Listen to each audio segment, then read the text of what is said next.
Hello students.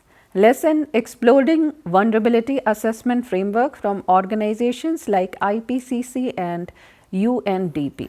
Main objective of these lessons are to understand the core component of vulnerability such as exposure, sensitivity, adaptive capacity, to interpret the phase of United Nations Development Programs, COBRA, the methodology to achieve community level participatory research, profiling and adaptation prioritization. The third objective is to utilize the multidimensional indicator normalizing techniques to construct composite vulnerability indices, and the fourth objective is to compare the application of these framework across agriculture, water, resource, public health and urban sectors, taking into account national case studies. And the last objective is to perform context-specific climate risk assessment by evaluating methodological strength, limitations, equity consideration and hybrid approaches. So let us start the discussion. As I mentioned, the chapter deals with vulnerability assessment strategies of IPCC, which is the Intergovernmental Panel on Climate Change. It is a governing international body which caters to scientific knowledge related to climate dynamics. The organization was established in the year 1988 by the World Meteorological Organization and UNEP. IPCC is not involved in the creation of original research, rather it investigates and examines several research outputs pertaining to it. The results or the outcome from the research publications are provided to government agencies for policy making and better governance. IPCC dedicatedly publishes comprehensive assessment reports every 6 to 7 years. It also issues guidelines and synthesized reports and articles about the same. Scientists, academicians from across the world contribute as author, reviewer, experts and in other capacities in approving the key summaries of the report. Students, this practice provides authenticity as well as credibility to the organization. The concept of vulnerability is crucial to the organization. In the third and fourth assessment report of IPCC, this vulnerability is defined as the degree to which a system is susceptible to or unable to cope with adverse effect of climate change. This includes climate variability and extremes. Now I will describe about the facts behind vulnerability. What is the theoretical basics? Students, it is desirable to define the nature of the term vulnerability in relation to climate change before going into the actual frameworks. In its simplest form, vulnerability is the extent to which a system is prone to suffering as a result of being subjected to climate hazards.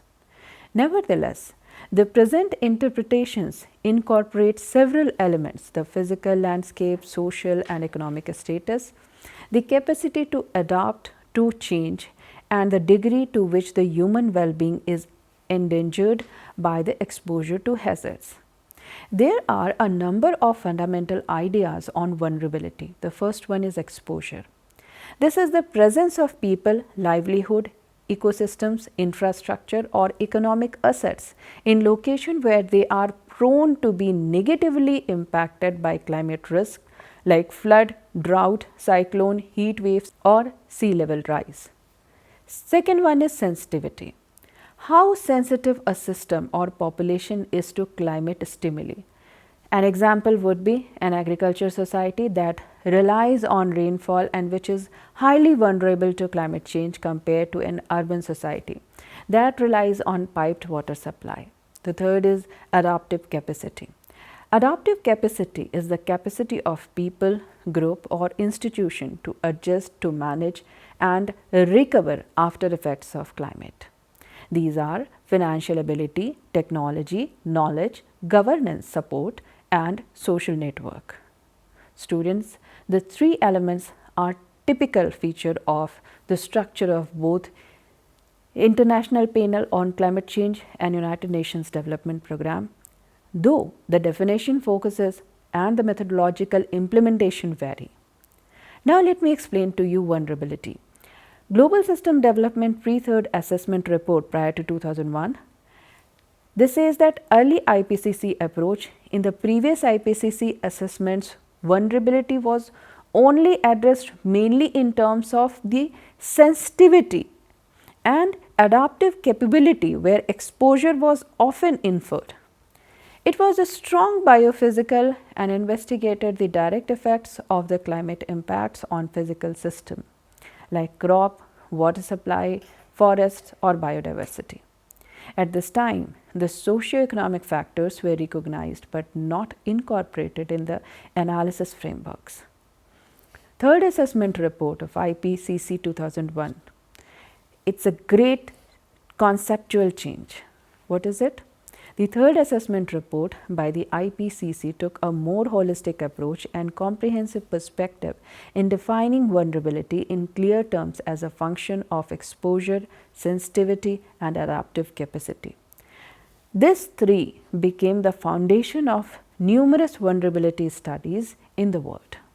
The TAR framework acknowledged that vulnerability is not merely the issue of climatic conditions, but also highly influenced by socio-economic disparities, failure in the institution, and lack of development. Now, let me explain to you the IPCC fourth assessment report which came in 2007. This is related to the framework popularization. That was the extent to which vulnerability framework was widely accepted throughout the world in the fourth assessment report in AR4. Researchers, governments and development agencies made extensive use of it. The framework placed vulnerability in the wide context of risk and was associated with adaptation planning. IPCC fifth assessment report that came in 2014. It is related to the risk framework. AR5 essentially recognized the conceptual approach by moving the model which was based on vulnerability to a risk-oriented framework. In this model, risk has been defined as risk is equal to hazard multiplied by exposure multiplied by vulnerability.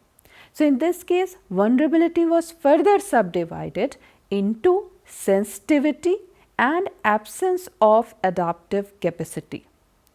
Although the analytical focus had changed to the relationship between the hazards and the exposure and vulnerability, this theory is similar to the disaster risk theory applied by United Nations Disaster Risk Reduction. Recent publications, IPCC 6th Assessment Report in the year 2021 to 2022. AR6 enriched the knowledge by taking into account current socioeconomic development pathways, climate justice, differential vulnerability, systematic risk, climate change feedback loop, and development. It highlights that vulnerability is dynamic, which varies with the governance structure, environmental degradation, demographic change, and social inequalities.